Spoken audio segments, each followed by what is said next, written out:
Ini adalah dokter bedah terkemuka. Hanya karena salah satu lampu belakang mobilnya rusak, pria itu dihentikan di tengah jalan oleh polisi. Temannya yang melihat itu segera mengeluarkan ponselnya dan bersiap merekam seluruh proses. Namun dokter itu menghentikannya dan mengatakan bahwa yang perlu mereka lakukan hanyalah bekerja sama dengan petugas. Polisi mencurigai bahwa mobil yang mereka kendarai tidak sah. Pria itu menjelaskan bahwa karena mobil itu adalah mobil antik edisi terbatas, lampu yang rusak harus dipesan dari luar negeri dan baru akan tiba besok. Kemudian petugas meminta pria itu untuk menunjukkan SIM-nya dan keluar untuk pemeriksaan lebih lanjut. Setelah memeriksa SIM, dia memerintahkan mereka untuk meletakkan tangan di belakang mobil. Hal ini langsung membuat temannya tertawa karena mereka diperlakukan seperti penjahat. Tetapi pria itu bergegas menenangkannya. Polisi di belakang juga memerintahkan agar pemuda itu tetap tenang dan perdebatan terjadi.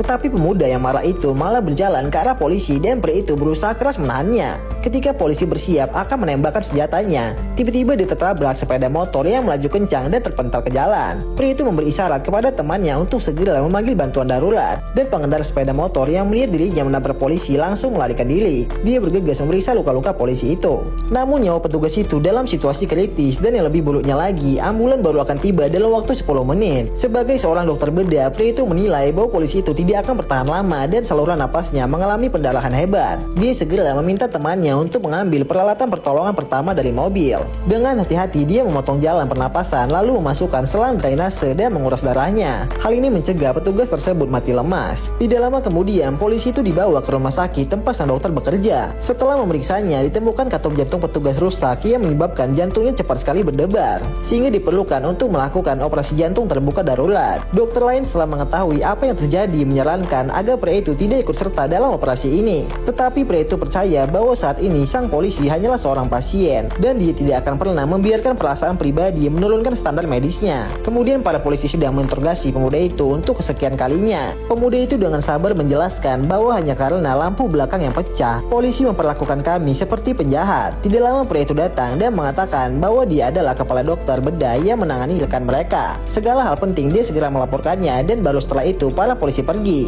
Kemudian sang dokter melakukan operasi darurat pada polisi yang terluka. Hingga akhirnya setelah melakukan operasi yang cukup lama, beruntung operasinya berjalan dengan sukses. Setelahnya si pemuda bertanya mengapa pria itu harus repot-repot menyelamatkan seseorang yang tidak menghormati mereka. Tetapi pria itu percaya bahwa tugas paling dasar seorang dokter adalah etika medis. Dia tidak peduli pasien itu polisi ataupun seorang penjahat, dan semua itu hanyalah tentang dirinya yang bertugas menyelamatkan orang.